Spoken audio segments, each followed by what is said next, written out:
Bonjour à tous et bienvenue à ce débat sur le multilatéralisme. Aujourd'hui, nous avons deux invités prestigieux. À ma droite, M. Pierre Sauvé, qui est le directeur général adjoint du World Trade Institute à l'Université de Berne, et à ma gauche, M. Bernard Tionga, qui est un des leaders de la société civile au Cameroun. Aujourd'hui, comme je vous l'ai dit, nous allons parler du multilatéralisme et nous allons nous poser la question de savoir si ce multilatéralisme est en crise. C'est un débat qui est assez prenant aujourd'hui dans le monde. Notamment, on voit que la coopération internationale est en train de faiblir un peu partout, sur tous les fronts. L'environnement, le commerce, peut-être l'immigration également. Beaucoup de sujets qui nécessitent une vraie collaboration internationale finalement n'avancent pas vraiment. Et aujourd'hui, nous allons recueillir les avis de nos deux intervenants. Donc, Monsieur Pierre Sauvé, qu'avez-vous à dire à ce sujet? Merci d'abord de m'associer à ce débat, je suis très heureux d'y prendre part. Je dirais que ma première réaction, ce serait de dire de quel multilatéralisme parle-t-on? Le multilatéralisme en matière de politique commerciale, on le sait très bien ici à l'OMC, recouvre beaucoup plus que la partie émergente de l'iceberg OMC qui est peut-être elle en crise, ce qui est l'aspect législatif, la négociation, et effectivement les pays semblent avoir une grande difficulté à trouver des consensus.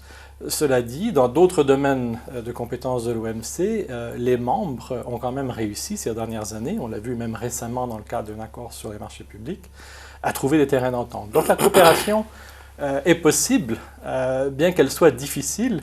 Elle est difficile d'une certaine manière pour une raison paradoxale, c'est que d'une certaine manière, certainement à l'OMC, le système lui-même est devenu beaucoup plus démocratique.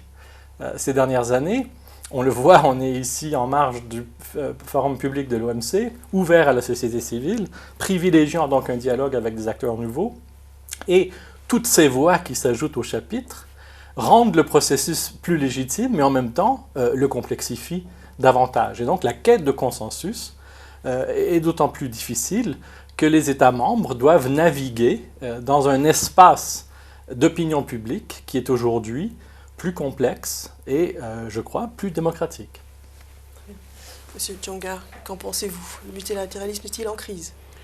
Je serais plus tenté de dire que le multilatéralisme est en crise, puisque chacun voyant midi devant sa porte, voyez-vous qu'en Afrique aujourd'hui, le secteur agricole, qui est le secteur de développement de plusieurs pays, souffre énormément de l'ouverture du marché, c'est-à-dire les importations massives qui plombent la production locale et qui créent une dépendance au niveau de l'alimentation des populations. Je relèverai aussi le fait qu'il y a l'insécurité alimentaire, même la pauvreté. Plus les jours passent, plus ces mots ne font que s'enfoncer, malgré l'espérance qu'on pouvait fonder sur le multilatéralisme. On voit plutôt que c'est le contraire qui se fait sentir dans un contexte comme le nôtre. Et aussi, il faut remarquer qu'on a, en tant que pays en voie de développement, on a beaucoup de difficultés à s'arrimer à ce multilatéralisme. Je prends le cas des négociations APE qui peinent à s'achever. Donc, jusqu'à aujourd'hui, on n'a pas encore abouti, on n'a pas conclu ces négociations. Et nous voyons très bien que même si ces négociations étaient conclues, nous avons des tissus industriels, des tissus économiques qui ne permettent pas une coopération, à la limite, je dirais, gagnant-gagnant entre les pays du Nord et ceux d'autres régions les plus développées et nos pays africains. Mais vous dites que finalement le multilatéralisme est en crise. Très bien, mais est-ce que c'est si important que ça, le multilatéralisme? Oui, tout à fait. À la fois, nous nous plaignons contre le multilatéralisme, autant nous sommes conscients qu'on ne peut pas se développer en vase clos. Parce que voyez-vous, moi je pars du Cameroun, pour peu que nous ambitionnons d'exporter nos produits dans la sous-région, c'est-à-dire aux pays voisins, il faut comprendre que c'est le même phénomène qui se passerait au niveau du multilatéralisme. Donc, nous sommes conscients qu'on ne peut pas se développer en vase clos. Néanmoins, est-ce qu'on a le temps de pouvoir s'outiller, de pouvoir porter notre capacité de production, notre capacité de coopération? Parce qu'on parle de coopération, j'ose croire que c'est du donnant-donnant. Il ne faudrait pas que nous nous trouvions dans une situation où on reçoit plus qu'on ne donne. Parce que quand on reçoit plus qu'on ne donne, on n'a pas la force de pouvoir préparer le donner. Et ça, je pense, sur ce plan, on a de quoi s'inquiéter. Monsieur Sauvé, qu'en pensez-vous? Le multilatéralisme, c'est si important que ça aujourd'hui? Je crois que le multilatéralisme, quand même, permet des avancées importantes lorsqu'il y a prise de conscience collective de la nécessité de trouver des réponses collectives aux problèmes qui confrontent la planète entière. Donc, on n'a pas du tout perdu, je pense, le besoin de trouver des solutions multilatérales. Je reviens à mon point antérieur, on est dans une configuration nouvelle. Et ce cycle de négociation ici à l'OMC a coïncidé, je dirais, d'une certaine manière, avec un basculement tectonique dans les rapports de force de l'économie mondiale, qui font que la quête de consensus, ce qui fait consensus aujourd'hui, ne peut pas être dicté par quelques parties puissantes. On est dans une obligation, on est devant une obligation d'un effort de compromis beaucoup plus large. Et je crois que les puissances d'hier ont un peu de mal à s'adapter à cette nouvelle réalité, au même titre que les puissances émergentes n'ont pas tout à fait encore trouvé leur place dans le concert des nations, dans leur capacité à peser, mais aussi à faire les arbitrages qui sont nécessaires pour trouver des compromis. Donc, pour moi, la crise que l'on traverse actuellement, qui est indéniable, certainement au plan de la négociation, elle a un élément à la fois structurel, qui est un problème de long terme, donc d'adaptation des structures à ces nouvelles réalités. Et puis il y a aussi des causes qui sont plus près de nous, qui sont des causes un peu plus conjoncturelles, liées au cycle économique, qui aussi, bien sûr, ces dernières années, ce cycle a été très difficile. Et donc dans un climat de décroissance au plan mondial, il y a souvent des velléités nationalistes, protectionnistes qui s'exercent et qui rendent le consensus d'autant plus difficile à obtenir. Mais comment alors construire ce consensus? Quelle serait la solution alors aujourd'hui? Je crois qu'on a besoin de temps. Très honnêtement, dès lors qu'on est dans une configuration qui est plus démocratique, où il y a plus de voix au chapitre, où il faut trouver un consensus entre le Nord et le Sud, entre des pays émergents et des pays qui sont plus pauvres au Sud, entre différentes catégories de pays riches avec des intérêts très divergents, entre les gouvernements et la société civile, je pense que tout cela, tout simplement, appelle à une réflexion que mène l'OMC en ce moment sur l'adéquation entre ces défis et le régime de gouvernance, l'architecture de gouvernance qu'on a pour trouver des solutions multilatérales aux problèmes auxquels on fait face. Donc il y a des urgences de court terme. Mon collègue parlait de la crise alimentaire, c'est un problème de court terme.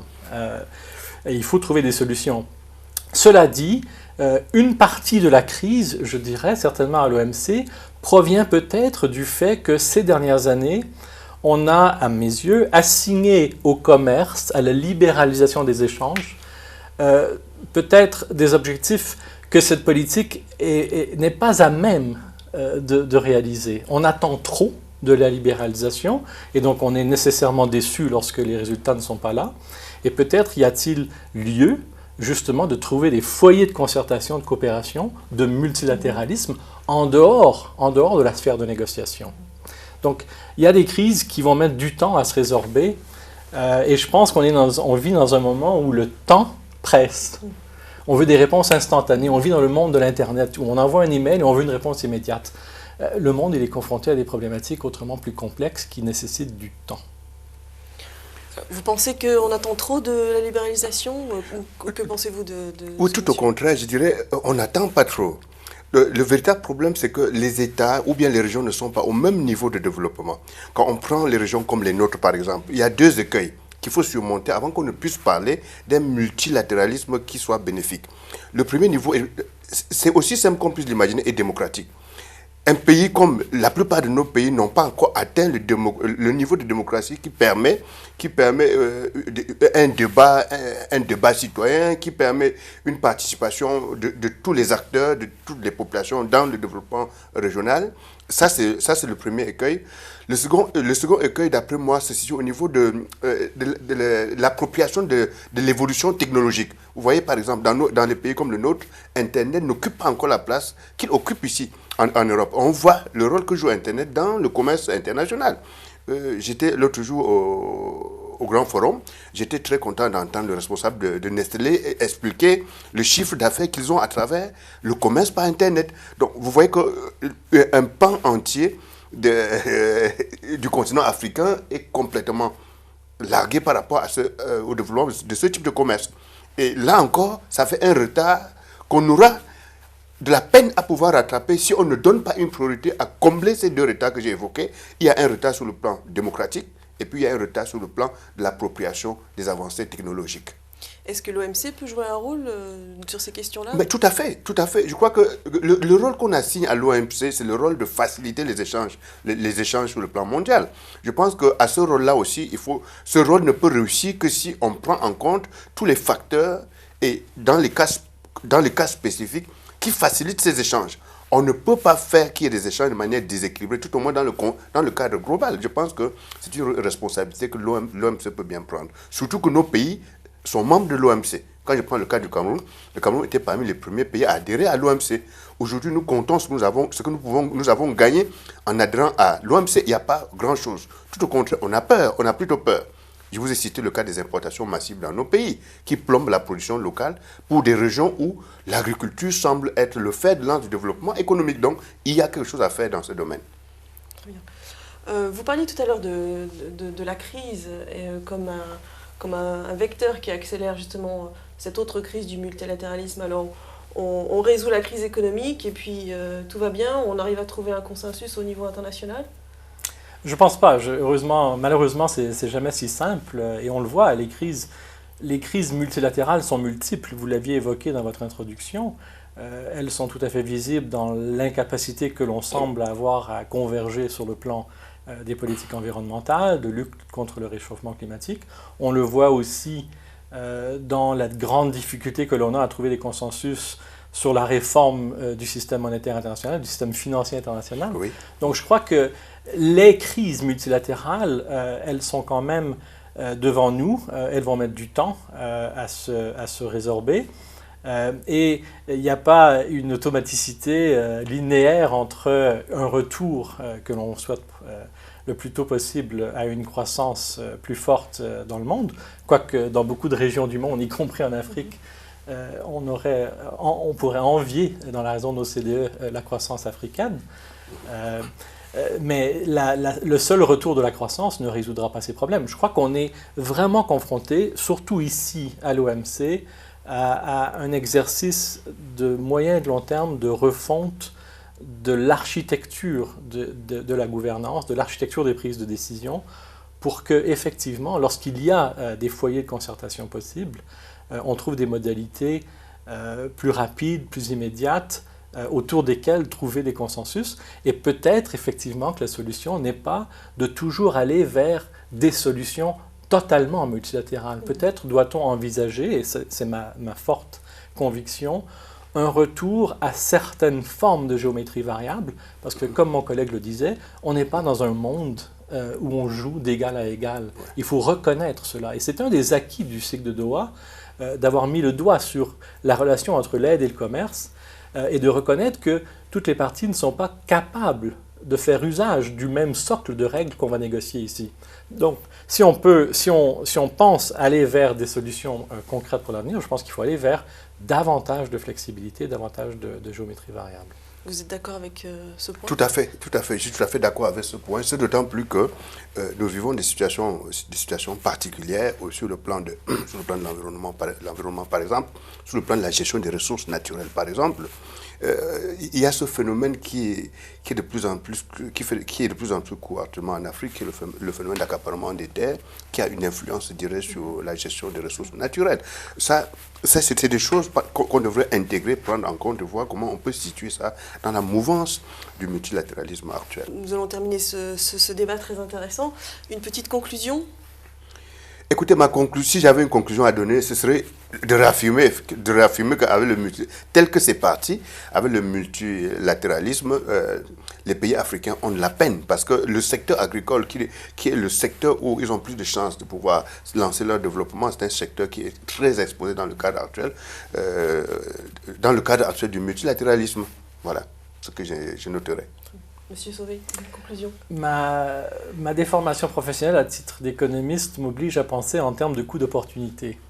Où en serait-on sans des institutions multilatérales et le monde serait-il meilleur? Serait-on capable de trouver des solutions aux problèmes qui dépassent les frontières. Tous les problèmes ne dépassent pas les frontières, mais lorsqu'il y a urgence d'action collective, je crois qu'on doit appeler de nos voeux des solutions multilatérales et de veiller à trouver des foyers de coopération, de convergence au plan multilatéral. Donc on ne peut pas faire l'économie du multilatéralisme, il faut s'atteler à le faire fonctionner. Très bien. Écoutez, je vous remercie tous les deux beaucoup. C'était un débat tout à fait intéressant. J'espère qu'il vous a intéressé également et que cela va nourrir un petit peu votre propre réflexion. Et je vous dis à très bientôt pour un nouveau débat.